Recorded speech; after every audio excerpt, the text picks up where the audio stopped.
Says recording. Great. I lost a whole episode one time. Oh, it's so frustrating, isn't It it? was a good one. It was It's early tragic. and it was a good one, and I was shattered. Yeah. Well, I had to email this lady and fall on my sword and ask her to do it again. Yeah, I've had that. That's heartbreaking Hmm. for sure. Okay. Hmm. All right. Rock and roll. Hello and welcome to The Evolutionary. My name is David Knox and I'm still your host. Today we have with us a good friend of mine, Nadi Hana. Nadi is a Portland-based artist, teacher, and geometrist. She has been sharing her knowledge about sacred geometry, crop formations, and human consciousness through public presentations since 2015. Nadi is an instructor of drawing sacred geometry at Portland Community College, and she offers group classes and private instruction. She has been a crop circle enthusiast since 2010. Since then, the advanced technology formations have activated her capacity to be of planetary service in humanity's collective evolution. She currently offers international calls, sharing the intelligence and technologies of advanced civilizations and galactic councils. She shares transmissions for the activation of human consciousness, including channeled information, access codes to DNA activation, and neural pathway reconstruction and light language. Nadi's passion to be of service in the collective awakening of humanity manifests in her artwork and teaching the intelligence of our galactic community. Hey, Nadi, how's it going? Hey, David, it's going really well. Thank you Thanks. so much for being here and being on the show today. It's wonderful to see you again. Nice to see you. It's my pleasure. Really. Thank you for inviting me. Yeah. So first of all, I want to compliment you on your necklace. That's a pretty rad necklace. Thank you, brother. We got the beaming each other with the Oh, President Science I Foundation. forgot I was wearing this. Look, we're wearing the same one. One. Yeah. We'll talk about that in a little bit. Okay, so let's fire right into it. So you and I met in a Resonance Science Foundation breakout session where we got put into the same breakout room together. And Mhm. while we're on that call, we realized a couple of things, maybe three things. One was that we like each other. Two is that we both live in Portland. And three is that we were both at that thing in Santa Cruz last year at that RSF event in Santa Cruz, which was super fun. And so we decided to get together and have some tea. And, the conversation just flew from there. Mhm. So, and during those initial conversations, I realized that you are on a road less traveled, as am I. Um, and but I never got to the heart of like your early life. Like, what was your early life like? Were you always out there running the fringes, or should I say, out here running the fringes? And if not, what guided you out of the mainstream? Oh, that is such a fun question because I like to go back and remember how I was. I lived let's see, when I was in my early 20s, I was really devoted to my inner practice, my yoga and my meditation, to the point of moving to upstate New York to live in an ashram for about on and off for 12 years. And while I did that, I got my master's degree in as a clinical social worker and practiced in the mental health field for about 10 years. And I had this kind of understandable regular life. I mean, it was fundamentally a little edgy, to move out and be in an ashram and study with a guru for many years. But you know I've been really blessed to live in integrity with where I need to go to develop. And so that's a little fringy in and of itself, to dedicate your Sure. life to your inner spiritual work. So it started out normal, quote unquote, and then I just reached a point of completion with the mental health, with the yogic practices, and I leapt into what I like to call the void of uncertainty, in terms of not having a professional identity, just knowing I was moving towards integration. And then it got really fringy, right? Then the sacred geometry and unified physics just gave me the structure to launch into um, the next sort of evolution of my consciousness, which went galactic fast. So it Right, wasn't, right. yeah, it was a fast trajectory. I don't know. Does that answer the question about normal-ish, not fringy? It's hard to tell anymore. I can't tell. I'm so immersed in my world that it doesn't seem fringy, right? It's like, oh, Yeah, just how yeah, it is, and I forget. yeah. I find that some of the stuff that I've been studying for decades and exposing myself to for decades seems to feel like it's just common sense. Like everybody knows this. And I've been listening to some like my old solo casts, and I think in the first one, I'm like, the second one, I was like, everybody knows this, right? And someone was pointing out to me, no, everybody doesn't know this. This is not mainstream stuff. This is not mainstream white picket fence, two cars, corporate job, football on the weekends stuff. Yeah. This is a little bit out there, which is, I think, was why it's important to talk about, because this is the kind of stuff that is, it's seeping into the mainstream. Yeah. As I was writing up my bio and trying to really anchor this journey, I used the word esoteric so many times that I had to really go back and like just check the definition.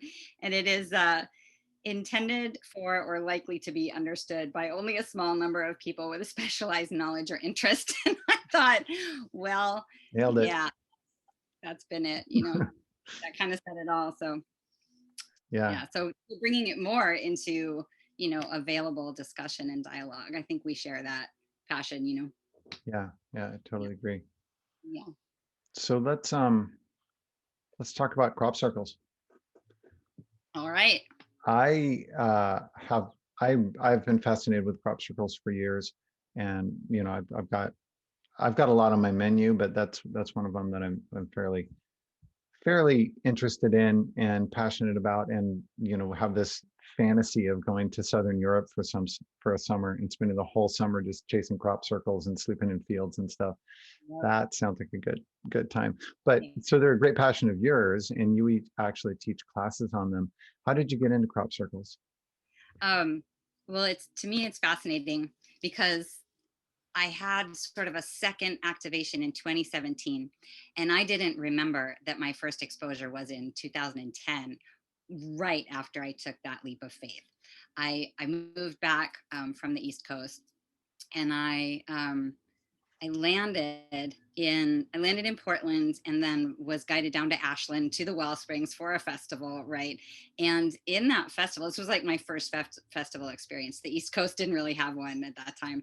So I happened on this booth, right? And this guy, Fred Ariel Rusher, super cool dude, he made pendants, right? And the pendants were some sort of healing stone. I can't remember that part, but they were carved crop circles.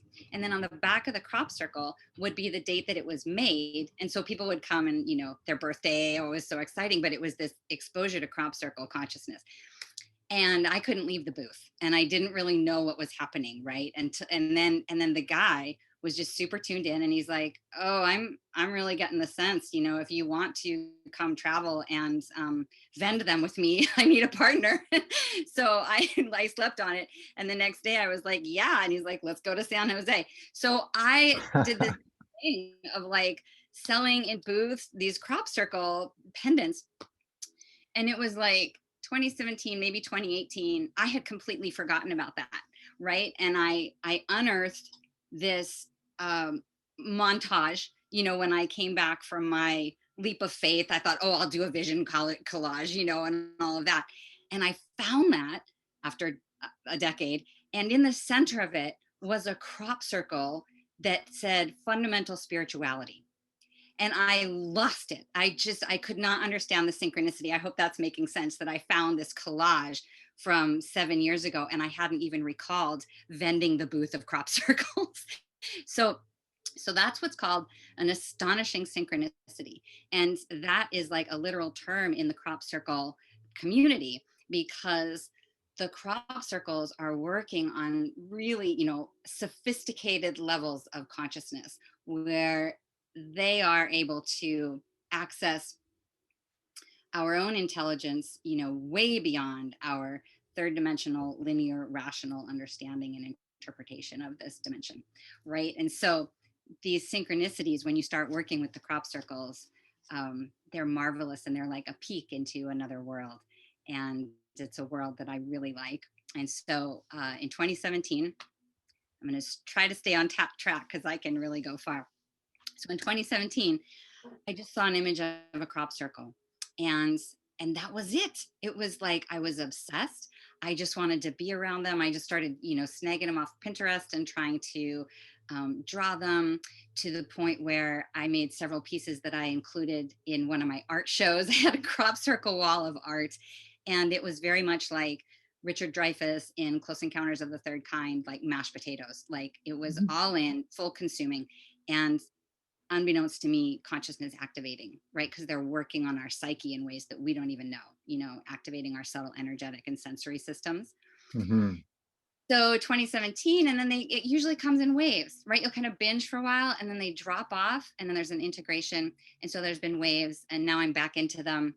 In my waves, I've held crop circle booths at metaphysical fairs. I hold classes, um, and I believe that they have really contributed to my personal and spiritual expansion. I mean, it's like the sacred geometry led to the crop circles that led to the advanced civilizations, and they're all these activating technologies that work to sort of force the expansion of our consciousness so that we can, be of service to the evolution of humanity. There it all is. There's the nutshell, right? Yeah. So I think for people who aren't in crop circles or consider them to have been dismissed by the mainstream, which they have been dismissed by the mainstream, Yes. I think it's important to kind of just spend very a little bit of time and just maybe give people some suggestions for where they can go to get rid of that old tired thinking. Crop circles are phenomenal. Hmm. They are, some of them are made by people, and people have become very good at making some very intricate and beautiful crop circles. Yeah. Fact, right? But there is a real crop circle and there's a man-made crop circle, and the real crop circle is very easily distinguishable because of many characteristics. I watched a movie, I think it was called Crop Circle Diaries. It featured one of the people in it was William Levengood, who was a scientist who did, like, I don't know, 15 or 20 years of research, gathering samples from crop circles all over the world and analyzing them scientifically, and then like growing the seeds and stuff. The seeds are more productive than regular seeds. The shafts are, it's almost like they were melted and then bent and then unmelted, so that they just have this natural bend to them and they're still alive and growing. There's nothing broken. There's crazy weaves in the layers, the way everything is laid down. The circles oftentimes aren't, the center of the circle isn't centered, it's off centered. And so, like, how do you do that with a rope and make a perfect circle that has a point in the middle that is off center? Like the big one that has like 400 circles in it, the big spiral galaxy one, all of those circles are off center. 400. Right? And so, and then on top of that, you have all of these experiences of scientists and engineers gaining insights on from what they're working on from a crop circle, and or analyzing a crop circle for its geometry and its mathematics, and coming up with like a constant that hasn't been discovered yet, a universal constant that hasn't been discovered yet. And then there's even stories of people having kind of like this crop circle show up in response to their consciousness. You've probably heard a lot of this, probably have more examples than I do, where where they actually were meditating on a specific design and it shows up the next day. Freddie Silva has a story like this. I've heard a couple of them. Nassim even has a story like this, if you recall, about when he was working, trying to solve how the Kabbalah fit into the fundamental structure of the universe, and he came up with the 64 tetrahedron grid. But a crucial step was when he thought he had it, and the next day the shape that he was working with showed up in a crop circle. So there, I don't pretend to have any answers about what's going on there, but there's something going on there, right? What would you say to someone to help them understand that there's something really special and magical and possibly galactic maybe going on here? Yeah. Um, Let me just take a techno pause. I have a Ethernet line, but for some reason it's running on my Wi-Fi, so I have a lot of poor signal coming through when you're Okay. talking. So that might that might glitch. Just let me know. Okay. Can you repeat the last question just to give me a Yeah. So what would what you it, what is your take on what would you say to people who have bought the mainstream story about crop circles being man-made and just kind of dismiss them as a big, amazingly beautiful, elaborate hoax? yeah. Yeah. Well, I thought you did a really great overview there. That was a lot of some great accuracy there.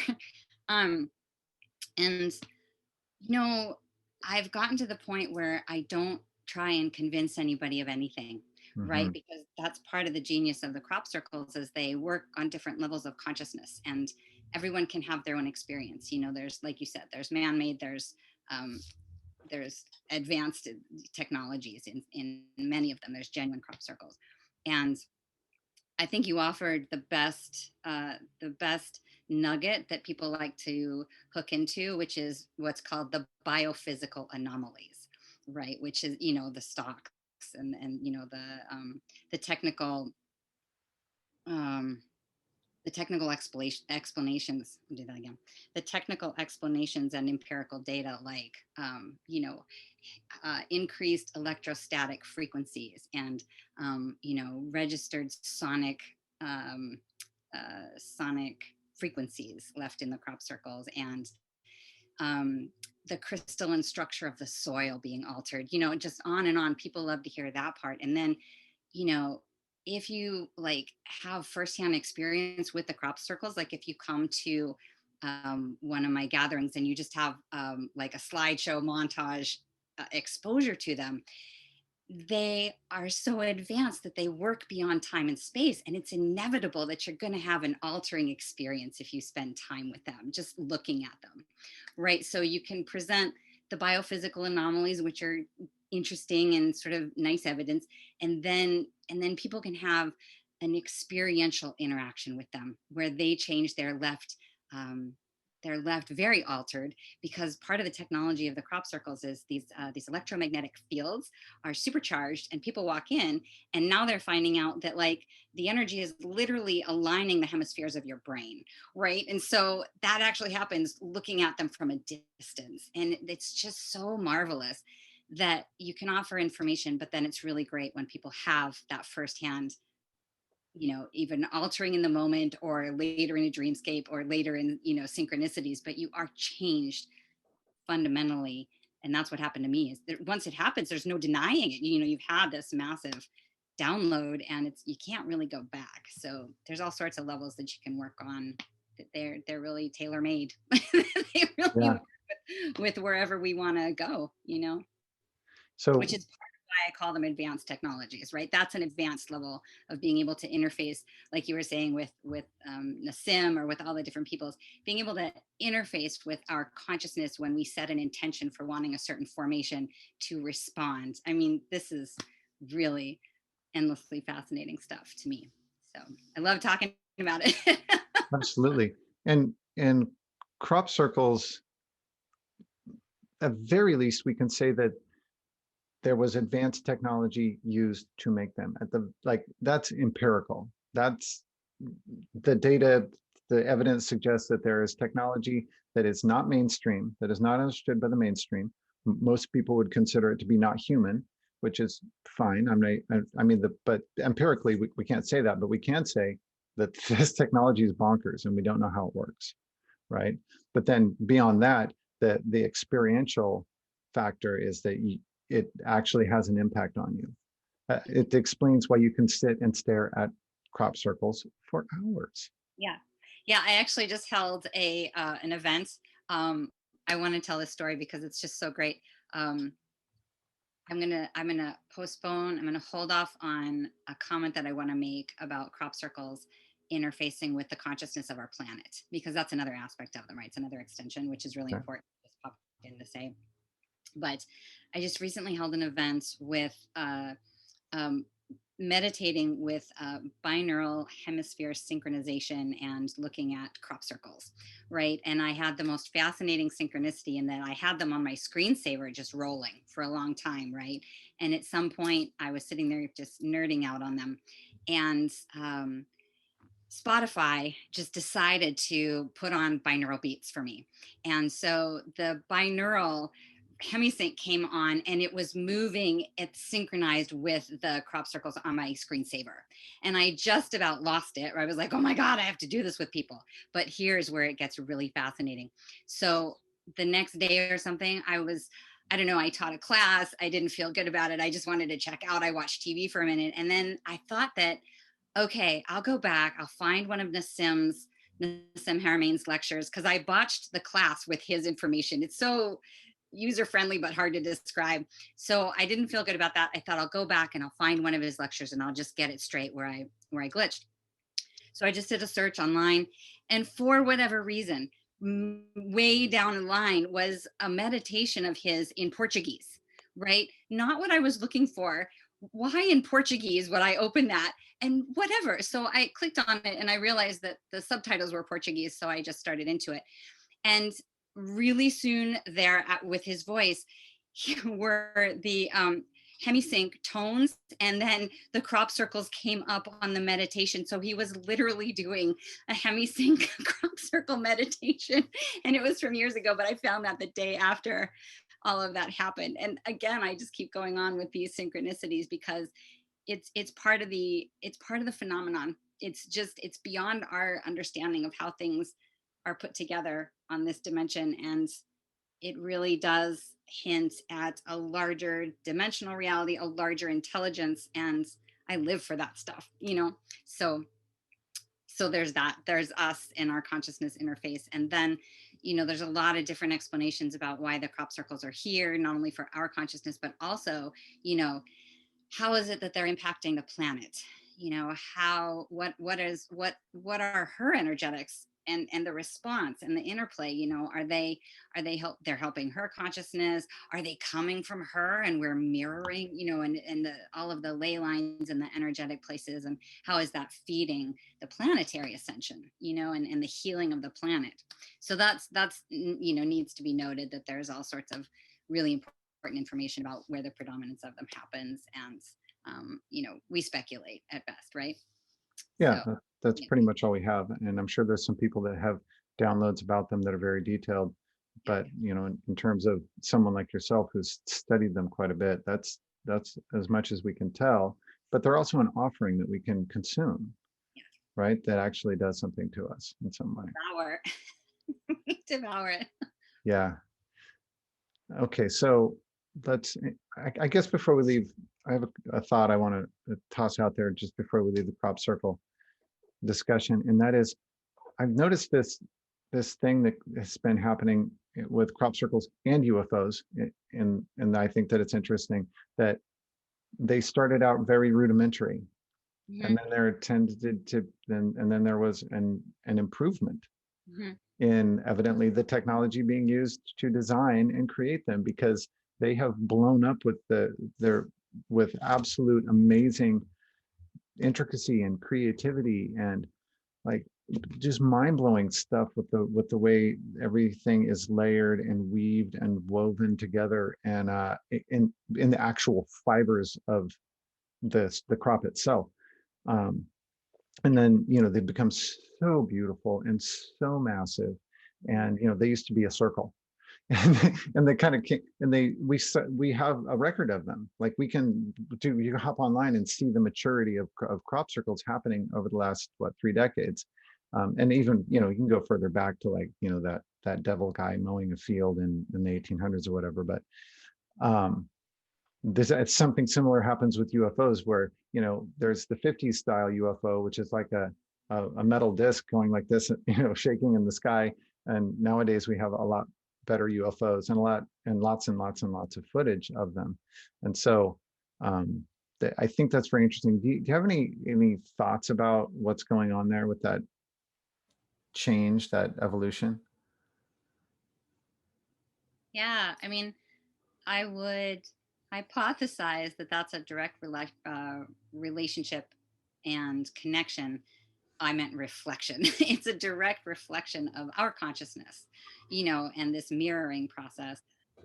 Just a side note, I'm in a year-long study with something called the Exo Studies program, and that's a whole other subject. But in that program, they talk about the mutual enactment where we are working with exo consciousness, whether it's UFOs or advanced civilizations, um, or mythical creatures. Like, part of those realities are responding to our consciousness. We are mutually enacting a reality, whether it's crop circles or the presence of UFOs. So I believe that, as we both mutually elevate in an understanding of the nuances and the complexities and the details and the capacity, um, that would be my response to your question, is that it's, we are creating, there's a mutuality. As we expand, they expand, in sophistication. And there was one other thought, there's, if you look back, I think there's a real progression where, um, sort of, as the humans began to try and match the complexity of the crop circles and do, the disinformation campaign and keep things covered, I believe the circle makers upped the ante every time, right? And so now you see the lay patterns, the lay of the woven crop and the braiding and the nesting, and there's just not a way. There's, I mean, maybe there is, and it's really the biophysical anomalies, but it's fascinating nonetheless. And it's, I've had a match in my consciousness expansion working with them, so that's what makes sense to me as an explanation.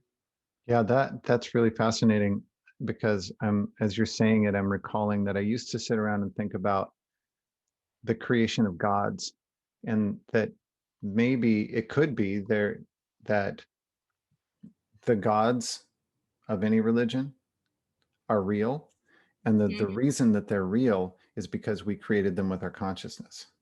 Right, right, same.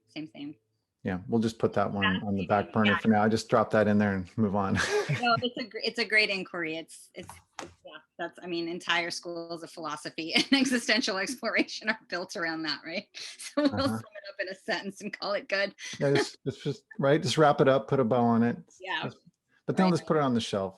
Yeah, Come back to it another got a day. lot to talk about. Yeah, we got a lot of ground to cover, so let's move on. So let's talk about sacred geometry. You teach the drawing of sacred geometry. So let's talk about that for a minute. I remember, so at that RSF conference that you and I were both at, where we did not meet, I saw Robert Grant give a talk. And if you don't know who Robert Edward Grant is, check him out. He's a super genius, weirdo CEO, very much Renaissance man, and very plugged in, very much the kind of guy that is taking in downloads every day. Mhm. That's the space he's in right now. Anyway, I saw him give a talk in Santa Cruz last year, and he said something about drawing sacred geometry changes you, which is something that I tend to agree with because I've dabbled in doing that for the last couple of years. In fact, the logo for this show is one of mine, one of my creations. Anyway, so I think that even just looking at them, like the crop circles, has an effect on us. But I've always been at a loss to articulate why or what it is or what I'm feeling or what it's doing. So do you have any ideas or any thoughts on that? Yeah, I've certainly tried to um, get succinct about that answer over the years.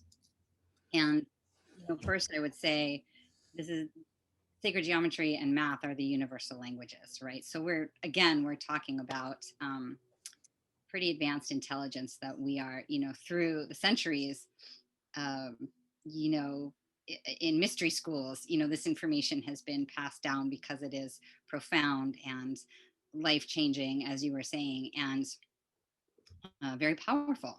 And so here I come along with my little sacred geometry obsession and just, you know, trying to distill down the essential aspects. And what I've come up with is, the question similar to yours is why, what makes it sacred? Why is it sacred geometry? And so this is what you experience when you start drawing. And I don't want to say it's what you experience. It's a common experience to um, feel a sense of harmony or peace or balance as you're drawing the geometries, right? And so I tend to present two aspects of sacred, what makes it sacred, right? There's an individual level and there's a collective. And on the individual level, when you're drawing, you are interfacing directly with the energetics of the shape, and the energetics of the shape are so perfectly proportioned, and the ratios are so harmonic, and they're just balanced so beautifully. And so as you're drawing, you're in training with that, you're in training your system with those balanced harmonics. And so you begin to activate your balance system and a sense of coherence, which then aligns your system, and you begin to uh, become more receptive in that aligned state, right? You become more receptive to your higher intelligence, to collective intelligence. And so that's part of the individual activation and sacredness. And then, your intelligence is connecting to the larger intelligence. And so it's sacred on a macro level as well, because everything is geometry. Everything. There is not, we know from the sim, right? There is nothing that does not have a geometric pattern. And so when you start to connect to that reality by drawing it, you begin to dissolve the illusion of separation, and you begin to understand the interconnectedness, and you begin to build a bridge towards unification and unity consciousness. So there's this really profound macro level access of the sacredness of interconnectivity, right? That profound, like divine connection, right? So you have the individual activation of harmonics and coherence and sort of the optimal expression of ourselves and our consciousness. And then you have the macro level of, with the geometry, connecting to all of the geometry everywhere, and that, and experiencing that in our physical system. So those are the two ways that it really is activating and harmonizing. And then we're just kind of hooked because we want that feeling so much, and we don't really ever know what's going on consciously so much. We just love it, and we love that feeling. So Yeah, yeah, that's where I tend to go with the explanation. I love that. And something you were saying about the perfect harmony and balance of sacred geometry affecting you and settling into you, and it being in perfect coherence with itself and with everything else, because that's the point of sacred geometry, is it's reflecting the actual reality of the universe. And and I was thinking the other night about how we're actually not one entity. We're a community of biological entities that is kind of held together and orchestrated by our energetic configuration, or our soul, or our morphic field, or whatever you want to call it. And I was thinking that no wonder it's so difficult to live a life where we do things, the actions that we take, we are completely aligned within ourselves that we're doing that action. No, and it explains why, like, strength testing works to see if something is true or not, Mhm. right? Because if your whole body isn't and our body is this amazing sensing mechanism, right? And we don't give it credit for that. We say, oh, we have five senses. Oh no, God no. You've got 30 trillion cells sensing amazing stuff that you can't sense because it's on a level that our five are too obtuse for.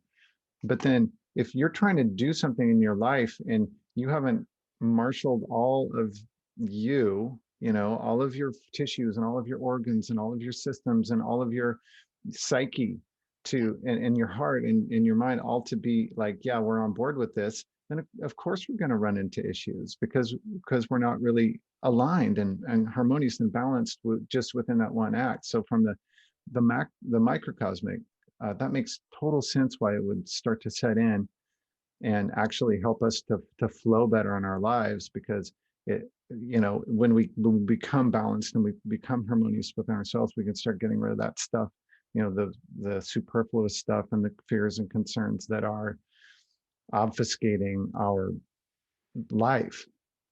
Yeah. Yeah, that's beautiful. Thank you for that. And Thank the alignment with the macrocosmic reality, I think, kind of leads into our next question really nicely. And that's about resonance science and unified physics. So we'll talk about that macro stuff in just a second. But so the Resonance Academy, of course, is where we met in one of those breakout sessions. What has been your experience with that community? What value has it had for you, uh, if any? Oh, a lot, a ton, actually. Um, I mean, we're here talking because of it, right? So Cheers. here's to that. Um, that's kind of the best example is I've met extraordinary people. As you mentioned in the beginning, I live in the fairly fringy realities, and that is a group of folks who live in the fringy realities who I can talk with about, you know, extraterrestrial intelligence, or the really far out physics, which is being used for magnetic propulsion devices and how to get off the planet. And it's really a collective group of people that are interested in. Let me see how to put it. Um, just I guess like larger picture, like we all know like so much more is going on, and this is a group of folks that really, they know that, and they know that Nassim's work is really onto that fact, and the unified physics and its unified field theory, really incorporates everything, right? And that's part of the appeal. It's cosmology and ancient civilizations and mathematics and physics and metaphysics and you know um, geometry and not anthropology, but what is it, astrology. I mean, it's just everything. You're going to be satisfied with that theory. And so that's the other thing, is you meet extraordinary people who are very smart and inspiring. And then I've also gotten a lot of connections to a lot of different resources. And so I feel really supported and really hopeful. I mean, I've been a part of that for 8 years now, attending the breakout groups. Oh, you've kind of frozen. I'm wondering if I've frozen too. Okay. Yeah, are we back? We're back. Okay. I was saying that uh, that it's a collection of um, really inspiring people, and that I've been a part of it for 8 years. And going to the breakout groups and going to the retreat and just going deeper and deeper into you know the uh, the complex understandings of our reality, and getting explanations for it, getting scientific explanations that I can't really talk about. I just understand it. Like we just know what's going on, but we don't know how to talk about it. Yeah, So the answer is yes, tenfold. It's been great. yeah. Um, One of the things that gives the organization and the academy itself some credibility is the actual people who are joining it. I mean, there Mm-hmm. are some brilliant, brilliant people who are just there. There's scientists and engineers and healers, and it's just an amazing mosaic of fantastically talented, energetic people. And yeah, there's some weirdos. I mean, I would probably qualify as the fringy weirdo. No, that's not true. And yes, there's some weirdos, they, but for the most part, you find the people that are there are really, really dynamic, intelligent, loving people. And so that's been the reason that I have stayed. I Mm-hmm. initially joined just to take the course, just because I wanted to be able to talk about this stuff more fluently. And I ended up finding most of my value in the actual community itself. Yeah. Yeah. No, I agree. I don't know. I think maybe I had one person who kind of dominated the conversation, but because of my therapy background, I have really good group skills. And so and having known the system and how they operate the calls, I mean, once you that wisdom of having worked in the. So what I was saying is that from my therapy background, I have good group skills, and so it doesn't concern me if we have a dominating personality. I know how to redirect, and that's just inevitable, right? But overall, the community and the connections have been a great benefit. Um, but oh my God, the genius in that group, right? William Mhm. Brown, Adam Apollo, oh my God, and they just keep adding amazing people. I'm a little bit of a groupie. I'm so amazed and humbled by their genius, and Nassim obviously too. Anyway. Yeah, there's like a dozen of them. They call themselves mathematicians, and they hang, and that's just their hobby. When they're not, working on creating a singularity, gravitational manipulation, Right. stuff like that. Um, yeah, I agree with all of that. So this is something that I think I've been thinking about since I joined, and something that hasn't been abundantly clear for me. And I think that that's something that they are working on as well, but you and I can talk about it now. Mhm. What's your basic understanding of the message of unified physics coming out of, which is of course Nassim's theory, Mhm. for the layperson? Okay. So for the layperson, well, that's what we've been studying for all these years, is how to distill it into a nutshell. So, so it's called the unified field theory because it unifies everything, like everything that we know in the material world and the immaterial world. And part of how it does that is through sacred geometry and knowing that there are finite structures that can contain the concept of infinity, right? We have not been able to deal with the concept of infinity. We've relegated to the realms of dark matter and junk DNA. Like we have not known how to work with such a grand scale.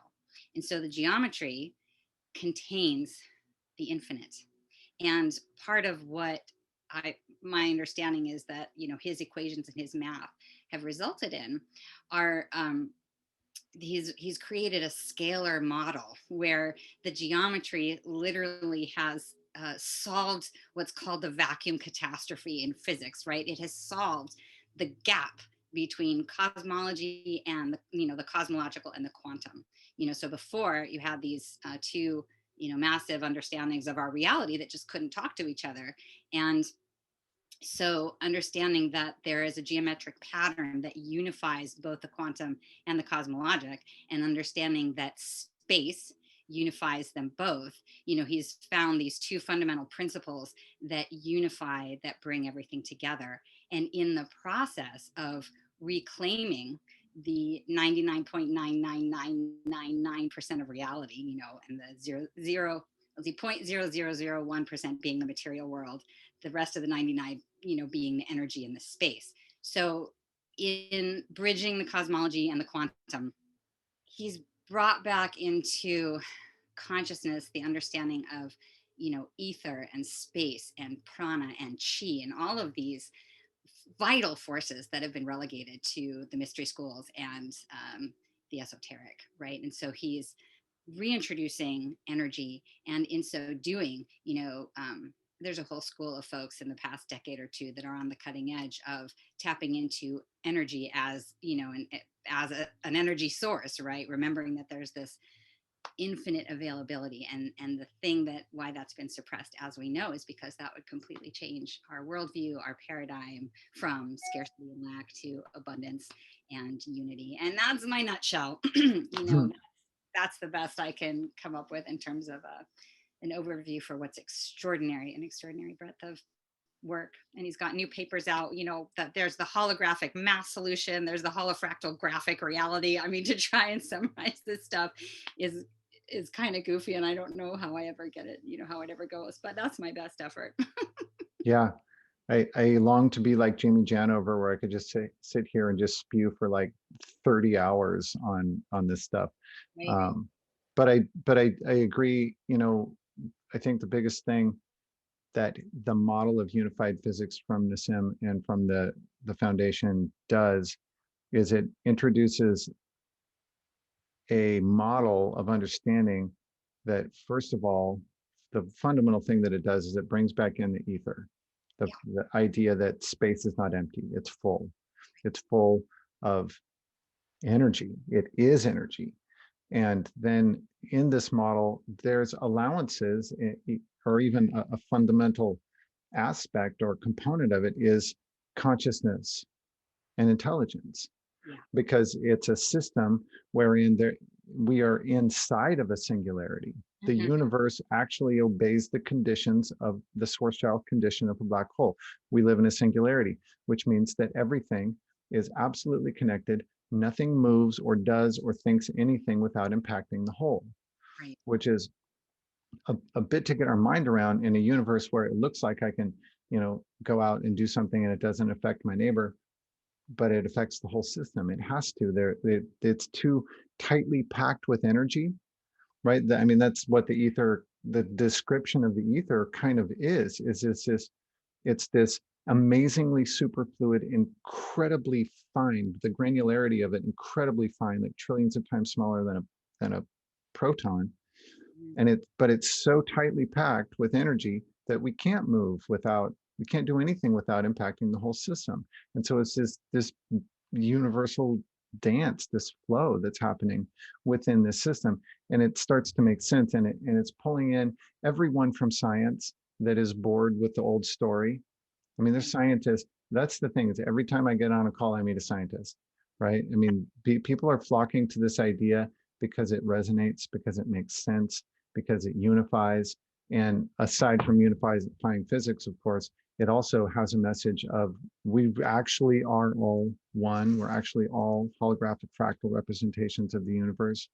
And so if we are one, and the degrees that we are alike, uh, you know, to the degree that we are alike, we can actually evolve to feel that, to sense that, to perceive that oneness. And when we do that, then we stop killing and fighting and, unfairly distributing resources and all that stuff. So anyway, I love your explanation. Thank you for that. Yeah, thank you for yours. I think those are, both of ours are a good partnership together, right? And Mm-hmm. the intelligence and the feedback loop of the universe and the consciousness is so vital, right? So those are the two, um, fundamental aspects of it. I think his theory, and you can launch from there into some really esoteric stuff. Like if we're talking about the quantum field of information, that's the Akashic record also, Mm-hmm. right? Space memory. I mean, it is fascinating. Mm-hmm. It's infinitely fascinating stuff. So that's part of why I work it into the sacred geometry classes, to give context for the geometry, right? So there's a little bit of everything. I touch on, the universality and the energetic potential of the geometry. So it's right. It's just good. It's just so good. Yeah, it's good. It's juicy. They're actually trying to write the mathematics to explain consciousness. I mean, they're in it deep, and they're publishing as fast as they can, because Nassim's, I guess his goal with the Resonant Science Foundation is to publish as many papers in peer-reviewed journals as they possibly can, because he knows that life is short. He knows that we need to change quickly, and he knows that change of that a paradigm shift of this magnitude usually takes a long time. And that usually means the people in charge have to die off first. And we don't have time to wait for that. We don't have time to wait for a die off. We actually have to change this paradigm on the go, right? So kind of like, fixing the plane while it's in flight. We really have to do this because we have a bit of a sense of urgency for the planet. But I digress. Okay, It's a great metaphor, fixing the plate. Yeah, I love that. let's switch it up. Let's move on. We've been talking for a little while. I want to make sure we get to a few important things.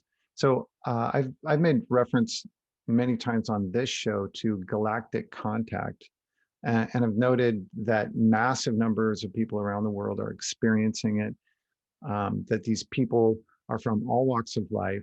That I happen to know several of them, yourself included, and that many or even most of them don't want to talk about it openly because society can be shitty. So, and that was your case when we first met last year. Is you were in that space, right, where you were having this experience and you were really shy to talk about it because you thought people would think that you were insane. So first of all, what has changed that's allowing you to now talk about your experiences publicly, and can you talk about how galactic contact started for you? Yeah, sure. Um, what I realized, I had a profound experience, I will say, at that Resonant Science Foundation. I was given information um, about my galactic origins and who I am in other realities. And I began Sweet. to dive into that fully. and that was really the launch of learning about my galactic origins. And what I started to realize is I've actually had a couple contact experiences, one in Mount Shasta, one in Sedona, and I hadn't, understood them as that. And so July 31st, 2019, I had like pre-life and post-life, right? And I began, unbeknownst to me at the time, working with an interdimensional being. And with that being assisting me in developing my psychic senses and my ability with teleportation and telekinesis and astral travel, and reacquainting me with uh, myself as the commander of an armada, myself as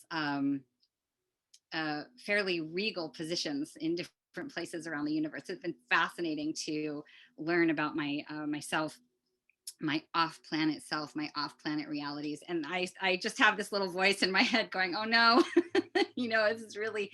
it's far out and feels vulnerable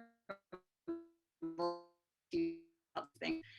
But the fun thing is that, I would travel daily, nightly in my meditations with this individual, being guided, because you want to guide. It's a fairly large universe. And so, and it was also like the deepest romance and love that I've ever had. I mean, it was a profoundly extraordinary psychic merging. There is nothing like, um, interdimensional tantric ecstasy, right? There's like everything else pales in comparison. So it was an across the board remarkable transformation over the last year. And I should say, I deepened my relationship with my friend who is a channel for the Arcturians, and they very much helped me navigate that relationship and navigate the realms that were totally new to me. And so expanding my sensory capacity and building an understanding of my off-planet reality, and that we have an off-planet reality, and that we are just not aware of the different levels of consciousness, the different dimensions right next to us, and all of our psychic abilities, that we would call extraordinary, but really are just innate. So working with the Arcturians very closely, working with my interdimensional guides, and getting to know many of the other civilizations, the Syrians. I have a very loyal Syrian being that's as my companion. I've worked with the manted beings. I most recently, I went to visit Mount Adams. I was called to Mount Adams, and I had the most profound experience of love that the mountain wouldn't let me leave. It was far greater than anything I experienced in Mount Shasta. And I went on a journey with a mounted queen. It's like, like they are beings that look like mantis beings, praying mantis. We call them that on this planet, but they're extraordinary beings. So, point being, all of this has been extraordinary, and it's been within the last year, and I just had no idea. And when you and I met, I was very hesitant, and I still am. This is pretty far out to talk about all this. And I had an experience in August. I had two things happen. Number one, I reconnected with that interdimensional being on the third dimension, right? We had met on the third dimension at the retreat, and we contacted each other again in July. It was almost like a year anniversary. And the confirmation of everything that had been happening solidified those realities. It solidified interdimensional beings. It solidified moving in other realities with telekinesis and telepathy, learning the language of the universe, which is telepathy. Like, nobody speaks English, right? It's so silly that we receive, those of us who are turning in, and those of us who are wanting to connect with a larger intelligence, we are opening to different forms of communication, telepathy, channels, all of this sort of thing. So it's happening more and more. Same thing with the crop circles. As we expand, we receive more information. And so I had that experience in July, and that really pivoted our relationship as well, because if it wasn't going to be part of a 3D reality for me, it felt incomplete. It felt like it was, I needed to embody both my multidimensionality and my third dimensional reality, right? And so my 3D was being left a little bit behind, and I had to say, no, I need to be integrated in this connection. Then from that, my relationship with the Arcturians became direct channel. And so I moved from working with my friend, and I just have like direct access to them all the time. And I request to go up to the Arcturian mothership and the healing chambers and the stargates. I mean, the Arcturians are an incredible civilization that just want to help us. Very, very benevolent, extraordinary beings.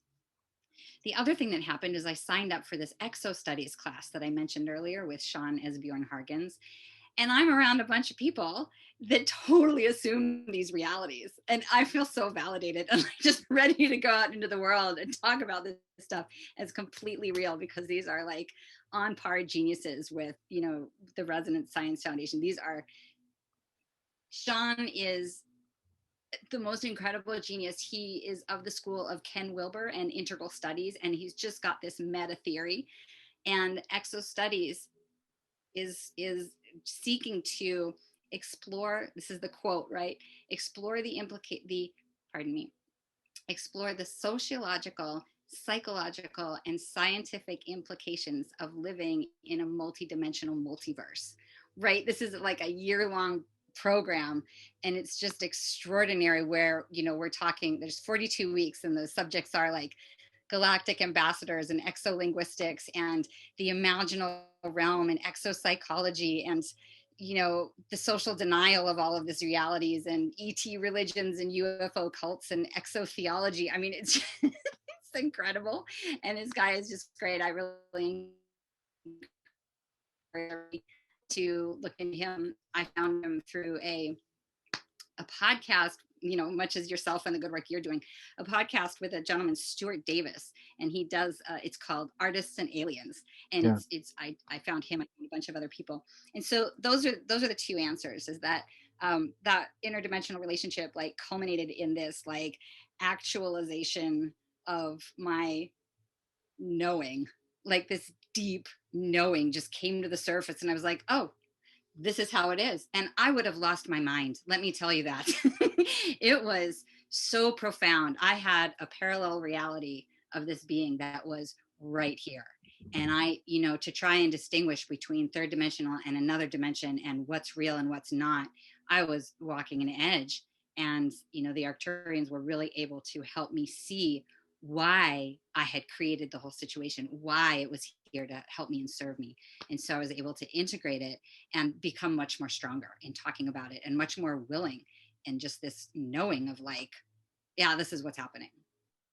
I'm going to talk about multidimensional realities and extraterrestrial advanced civilizations. That's what I'm going to do. I never saw that coming 10 years ago. So that's the answer. That's a lot there. Yeah. I tried to give the whole overview, but There's a lot there. So one of the things I like to relate back to, so in this case, when I say the layperson, you're not the layperson now, because like we're a layperson when it comes to science, but you're not a layperson when it comes to galactic contact. One of the things that I like to point out for the layperson is this common experience that I continuously hear of someone having these types of experiences in a bubble. Mm-hmm. And at very first they're shy, maybe they think they're losing their mind, they don't want to talk about it, and then they go out and they figure out that someone else is having the same experience. Oh, and then they figure out there's whole communities of people who are having the same experience.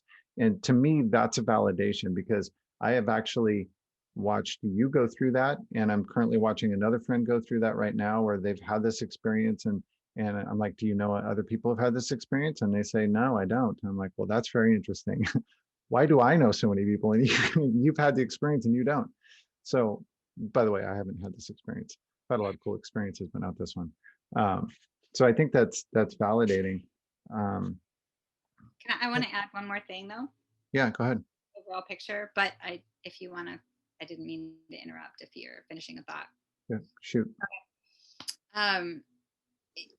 All of those experiences and connecting with other people who've had those experiences, for me, my take home, so to speak, is, what does it mean that I'm having these experiences? What is the purpose, right? And when I connect with people either at RSF or Exo Studies or different communities locally, the answer is our consciousness expanding so that we can survive ourselves, right? Like we have got to understand that we are part of a larger galactic community, most of which is benevolent and here to help us.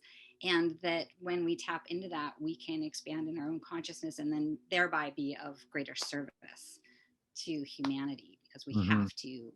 we have to expand. I just wanted to add that, I've really integrated the purpose. And I think that's also part of what helps me talk about it, is I understand that it's helping me access my larger capacities and be of greater service. Yeah. Yeah, that's beautiful. One of the things that you touched on was learning to channel. And this, like last spring, I think I realized that people actually, especially people who are like famous world-class channels, they learned it.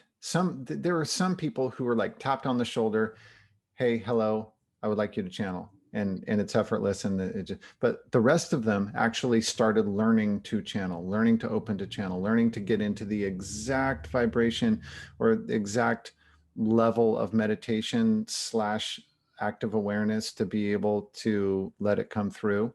Mhm. And this blew my mind because I thought it was just like, a gift. You're given it or you're not. And very few people are given it. And so, what are you going to do? Turns out you can learn to do this stuff. And this goes for the whole list of quote unquote supernatural capabilities that humans are gaining now, or some would say regaining, stuff that's either been latent or that is new capabilities that the human race is starting to express in greater and greater numbers. And part of the reason for that is just a wake up that's happening, right? That it's being incited for some reason, whether it's vibrational frequencies that are being pumped into the earth, or whether it's, like a timer went off in our DNA and we're starting to wake up, whatever that is. But also the other reason is that we get to talk about it on the internet and we get to share ideas.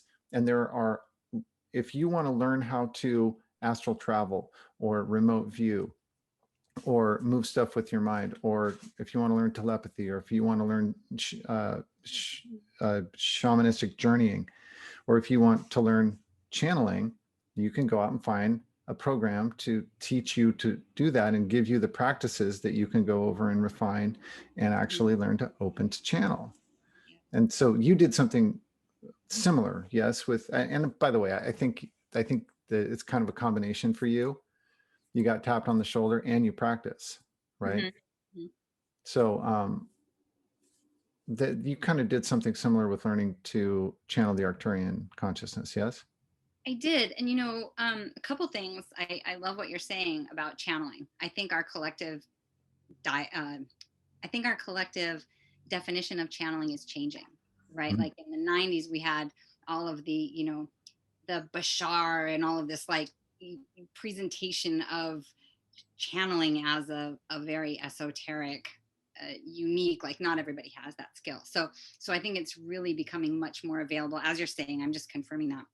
But I think that in that process, we're changing the definition of being tapped on the shoulder, or having a direct conversation with some other source. I'm really experiencing channeling as far more commonplace, where when you and I have a conversation and we both leave uplifted, that is channeling. That is a definition of it, right? Or when, I like to think that when I host my calls, and there's this energetic that's communicated because of my excitement and my passion, that's a channel in a sense, right? There are these transmissions that are high vibration, they're heart centered, and they're uplifting.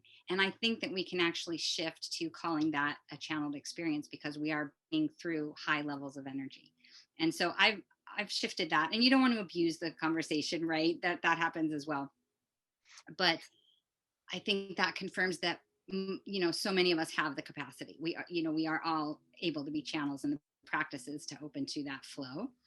And I think that it also goes back to what you were talking about with the resonance science, and realizing that, like, we can't do anything without influencing and impacting. And that the more of us realize that we can channel and that we are bringing through those higher intelligences, the more people begin to be aware of the fact that they can, or they want to, learn about that. And so it's like 100th monkey, right? It's like we're all, and hopefully there's the tipping point where we all begin to access higher energies and higher frequencies. And, to be fair, there's lower energies, there's lower frequencies, and there is such a thing as discernment and attracting what you want and all of that. That has to be mentioned.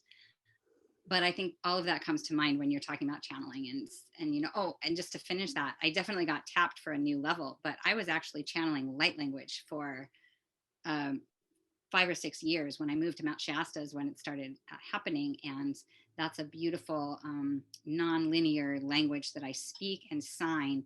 And I didn't know until I studied with a woman named Jamie Price, but we're actually transmitting light codes of multidimensional oh, it is tricky to explain. So they're light codes of activation where we're working on the subtle realms that are bypassing our cognitive capacity to understand what's going on. So it's the words are unintelligible to English. The motion and the movement with the hands is completely organic. You can dance it, you can write it, and it's a profound thing that I didn't know what was going on, and I've learned about it, and it's been extraordinary to activate that and bring that around. So there's all different kinds of channeling. I think the definition is much wider than what we know, and I'm excited to that the dialogue is happening more and more. Cool. Thank you for that. I have a question that has to do with the kind of general benefits of learning to channel, and because I've heard that when people have experiences that would be considered esoteric, when they learn to do it and it becomes a regular thing in their life, like healers. If you are a healer, something is going to change in your life. If you learn to channel, something's going to change. And the things that tend to change are that people become more in touch with themselves. They become less conflicted internally. The relationships in their life tend to improve. Their relationships with the physical world tend to improve. They're with money and with things. And I'm asking you this because I actually have observed that in you over the last year. You're more confident, you're more articulate, you're more energetic, you're more optimistic than I found you a year ago. And not that you were in a bad space, but you're just more of that. Mm-hmm. And so do you have any thoughts on that? Have you been aware of this happening through this process? Oh, thank you for that reflection. That just like it's things like that just feel like such confirmation of moving in a direction of alignment. I feel aware. It's part of what keeps me going is because I know that I'm becoming more aligned and becoming more receptive to higher intelligence, a connection with my higher self who already knows all of this and is putting it in front of me for my evolution. I think, yeah, I feel aware of it. I feel inspired by it, and it motivates me to be able to go out and talk about these things, right? To feel that confidence. It tickles me to hear you reflect that. Thank you. Cool. Yeah, I think part of it is maybe the biggest part of it, I don't know, is that no matter what modality we're talking about here, whether we're talking about healing, whether it be Reiki or some other energetic work, or whether it be channeling, or whether it be astral traveling, whatever it is, the thing that you have to do in order to do that is get out of your own way. Yeah. You have to let yourself go. You have to let yourself go. And that means not like let yourself go to be wild and free. That means let yourself go. Let it be whatever it is, and just like forget yourself for the time. And every moment that we can forget ourselves, whether it's in meditation or an activity like channeling or healing, that is a moment when the universal consciousness, the universal mind can actually get in there and do some work, right? And your body can heal because like, oh, thank you, you're out of the way for a minute. And whatever forces that you're working with can get in there and do some reconfiguration on your energetic configuration, your morphogenic field, your soul, your spirit, whatever we're talking about. And I think that that's why I've always said to people who don't meditate but would like to, one of the things that I tell them to encourage them to lean into that is that there is a cumulative effect to meditation. That every time that you meditate, if you have that moment, just even if it's just a fleeting, brief moment where you are still and forget yourself, that's like money in the bank. That doesn't go away. That's the foundational building of that opening to who you truly are, which is all of this is just a journey back into ourselves, isn't it? Yeah. Yeah. And it definitely exponentially builds on itself. I mean, I've been committed to this for a while, but a lot of us are experiencing the acceleration of time and our reality. That's a whole other conversation. But point being, if you're dipping into consciousness practices or meditative practices right now, it's not only money in the bank, it's double your money. Like exponential growth, right? So even just the smallest efforts can really get you into the swing of expansion very quickly. What Yeah. took me a decade, of building with meditation, 2 decades actually, has just, launched, and I love it. It's what I live for, is that expansion and contributing to the collective expansion, so there's a lot of motivations. Yeah, that's beautiful. Regarding the return on investment that you were talking about, like uh, Katie, my partner, teaches mindfulness and meditation, and she was telling me about some Chinese proverb or Buddhist proverb or whatever that, and I'm going to massacre it right now, but it basically goes like this. You should meditate 20 minutes every day. Unless you don't have time, then you should meditate for an hour. Exactly. Right? Exactly. Because it gives back. It's like exercising. If you don't exercise, then you don't have energy to make the most of your time. And Yeah. so not exercising gives you, oh, it saved me an hour because I didn't exercise. No, it took 2 hours away from you. You need to exercise. And it's the same thing with meditation. Like, you need to meditate. It is going to give you so much back in your life that you can't even account for, that it's unbelievable. Yeah, and it's all in due time, right? It's such an organic process. And one of the things that you said inspired me, when you spend, oh gosh, it was such a good thing what you just said. um and it was all about the money in the bank. Oh, right.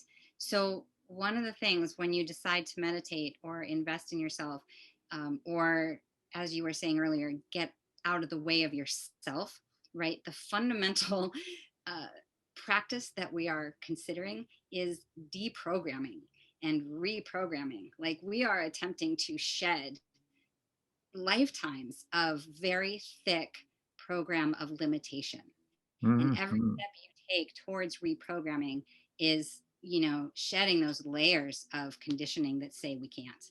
And that's a huge effort. That requires huge faith, huge skill. So kudos to all of us on the path, right? And Yeah, those on the path, those of us that aren't on the path, right? Because it's all the path. yeah. Anyway. It's a massive exercise. All of uh, these methodologies, I guess, including the evolutionary, Yeah. is really, when you boil it down, it's about letting go.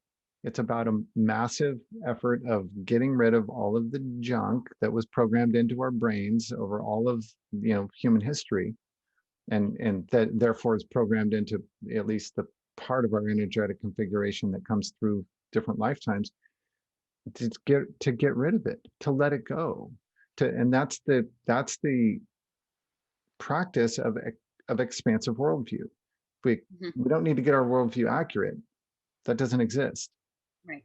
It doesn't exist. You just get it out of the way. Just get those boundaries and move them out to the edges of the universe to encompass every possibility therein. And that requires getting rid of those belief structures that were programmed into us. Just get rid of them all. They're all just beliefs. They're not real. Yeah. We get down to pure perception, and then now we're cooking with gas. Yeah. Yeah. Go team. Okay. All right. So I want to talk about this.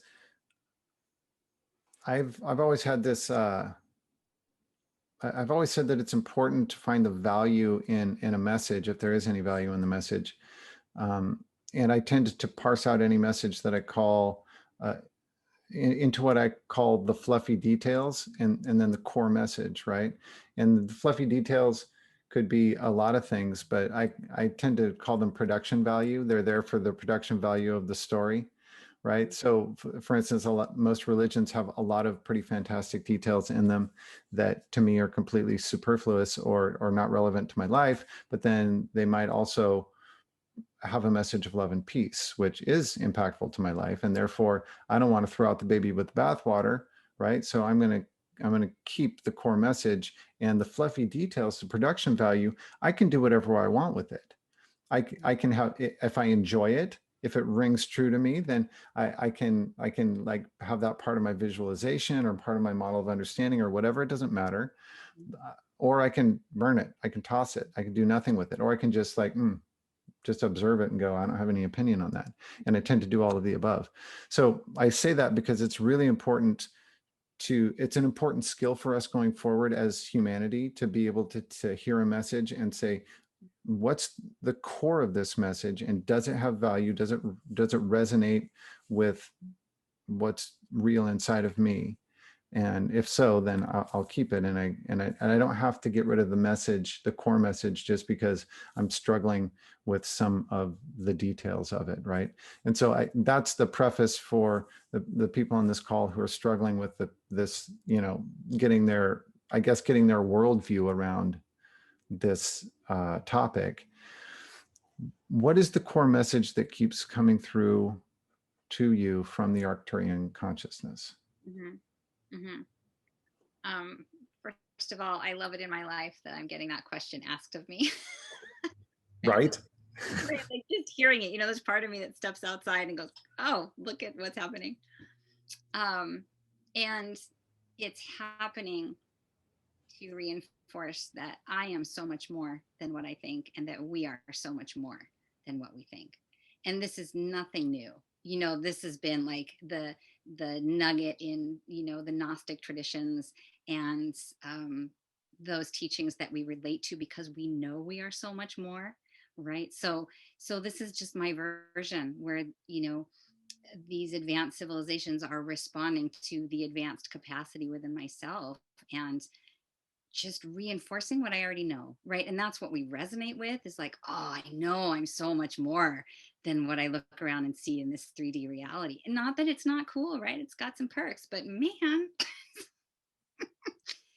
a lot of us have that feeling of like, either I'm not from here or what am I doing here, right? Mm-hmm. And so, connecting with advanced civilizations, the Arcturians, other entities. Yeah, so when you get rid of the fluff and all of the fantastic details about the Arcturian mothership and all of that, the core nugget that I think we all resonate with and relate to is that we are so much more. We have these great capacities that I think all of us long to tap. I think that we all long to connect with our hearts in highest capacity and to connect with each other. And I'm talking about like at our deep, deep core, right? We might be so steeped in the program that we don't really know that, but in our best places, we are loving beings. We are incredible beings with extraordinary capacities. And so I think that's what my contact reinforces. That's what they want to share with us and remind us, that we are multidimensional beings, multifaceted, extraordinary beings.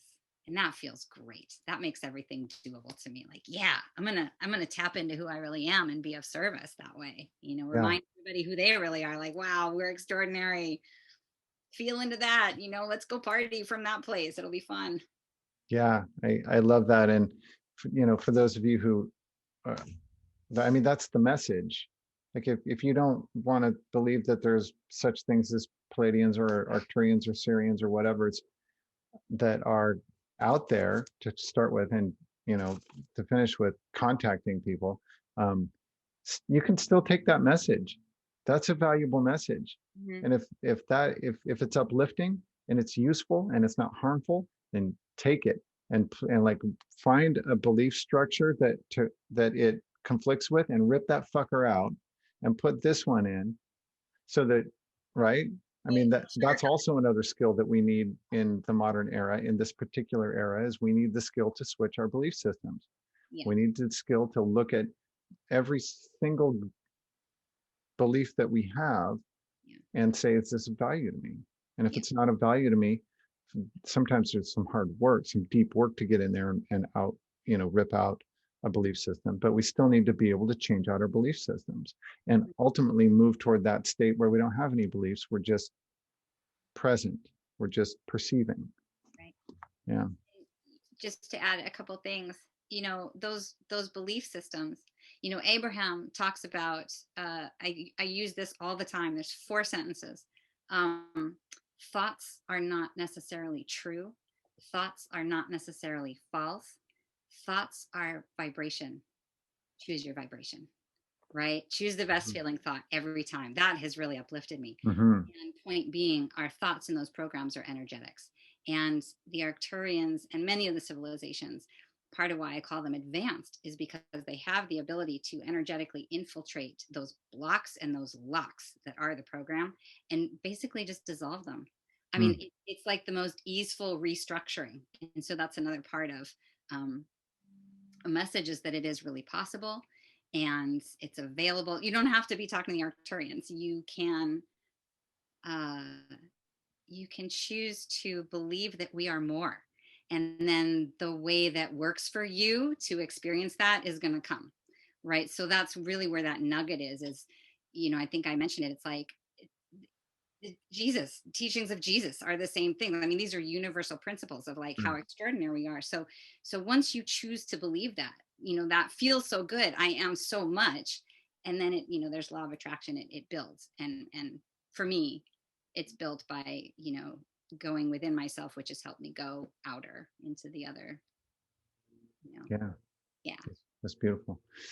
Okay. So thank you for that. We've got just a few more questions before we wrap up. We've been at this for a while, so Yeah. let's chug ahead. Yeah. How has this experience of galactic contact changed your life? Because that's what it boils down to. Like, I mean, it sounds fun and everything, and it sounds like mystical and spiritual and mind blowing and psychedelic and all of that stuff. But ultimately, how does it change your life? Kind of in every way possible, right? I am far more open and receptive to new ideas, new experiences, new information. Um, I have far less fear. I have quite a ways to go with deprogramming that structure, or construct. Uh, I would say I'm it's not quite hopeful, but I'm not as down on this place. like I'm going for the hopefulness, but it takes absolute focus on the potentiality. Like I can't barely even look around with the Mm-hmm. mainstream dialogue. Right. So I'm I feel more of my capacity, which does give me hope. I feel more connected. Um, and I have senses of excitement, and I ride, the lows are less low and the highs are high. And I feel like I could go on and on with that answer, but I think that's a gist, right? Yeah, that's beautiful. And the most, I think, valuable thing that you could glean from any experience is to look at our current situation as humans on planet Earth and see hope, potential, know that there's a path forward, Mhm. and and and then to stay focused on that. Yeah. Yeah, Yeah. beautiful. And of course, by the way, Huh? if you've listened to the last 35 episodes that have been published, you know that that is the core message of the evolutionary. Yeah. Like, quit focusing on the bullshit that society is telling you, that the mainstream media is telling you, that your friends and family are telling you, for Christ's sake. I mean, just like, you have to decide what the reality that you want to bring in to being is, and then stay focused on that, come hell or high water. Yeah. Literally. Yeah. Right. And the thing to add about the Arcturians, advanced civilizations, our higher self, is that, the theory that I buy into is that those are beings, those are us. millions of years evolved. And so they've survived this phase. And that's in particular why they know how to help in really unique ways. So they're related.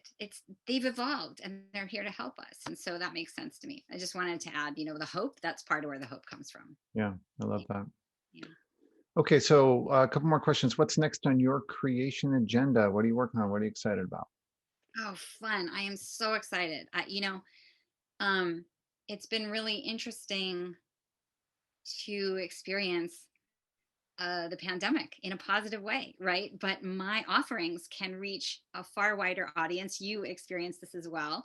I am not locked into finding a venue or the local Portland area. And so I've just been able to explode with the things I've kind of always wanted to talk about. So I have a bunch of calls coming up.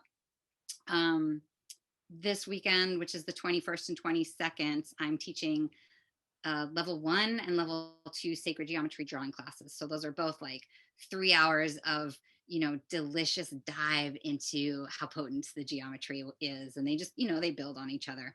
And they're modeled a lot after my PCC classes of level 1 and level 2, the seed of life, 12-fold geometries, the toroidal field, Metatron's cube, tetrahedral structures. It's just great. I just geek out on it for so long, and I love to party with everybody that comes. I realized I do these groups to meet my people. Like it just okay, money. Most of them are donation based. There's a couple of classes that I really do. I've done a truckload of work, and so there is an asking, but I do like to make them really accessible. So this weekend is sacred geometry. The following weekend, what is this? Is it the 29th? That can't be right. Well, it's the next weekend, I think. Anyway, that I've been hosting what are called dialogues with Arcturian intelligence, where I have my friend Aline Hylas. She's the channel that I worked with. So we come in, she can answer questions for the group or collective answers, and we talk a little bit about the Arcturians and kind of specifically go into their offerings. And then I've always wanted to do a call where we get together and watch Bashar videos and talk about Bashar channelings. I think I qualify as a Basharian. It's like I'm an undercover Basharian. And so we'll watch videos and we'll kind of geek out on that information and do a little uplift. And then I'm going to expand into a class of drawing the Sri Yantra. I've never tackled that. That's kind of a really high-end technology, so I'll be doing that. And I'm going to do a class on light language. I'm going to do a class about the Hathors. I mean, just so much fun stuff coming up. And, I'll continue to do the geometry and the crop circles. We just did a binaural hemisync crop circle meditation. I'm going to do that again. People loved it. It's just so cool, and it's so far. It sounds juicy. It's all really juicy, and it's so nourishing, and I want to spread the juice. And that's what I'm doing. Yeah. Okay. Like just the good vibes and the juicy juice. No, I knew what you meant. Yeah. Totally. Yeah, I'm with you. Yeah. I right here. That's super fun and sounds amazing. And yeah.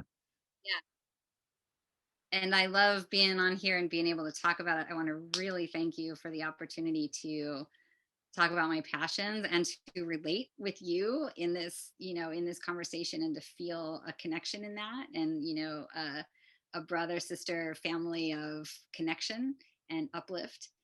And, I think you do such a great job bringing people on this show, and, exposing people to new potentials. And I'm just so glad for what you're doing on the juice you're sharing. So just a pause for that for sure. yeah, thank you, Nadi. I appreciate that. And the last question that I have before we leave is, what is the best way for people to engage with you? Awesome. I have my website, which is www.galacticrosegeometry.com. You can find me online. You can find me on YouTube. I've got a bunch of videos. I have all my classes and the event schedule. I'm trying to think of a better way. That's a good way. You can write a note to me through the email, and you can sign up for the newsletter. I think that's the best way. I don't know if you can link with that. I can put links in. Cool. Yeah, I'll put those links in the show notes for sure. Yeah. that's the best way. And, it can be last minute drop in. I just like to get everybody together and play in those realms. Yeah. Cool. Well, thank you so much for being on the show today, Nadi. This has been a pleasure, and it's fun to take conversations that we've already had and kind of smush them all together and have it in a public forum so that some people can maybe hopefully get their minds blown, or just maybe get some reassurance that what they're going through is normal and is propagating out through the population. So anyway, I love the work that you're doing. You are a light in the world, and thank you again for being here. Thank you, David. It's my pleasure to match with a light in the world. Yeah. Bye, everybody. Talk to you next time.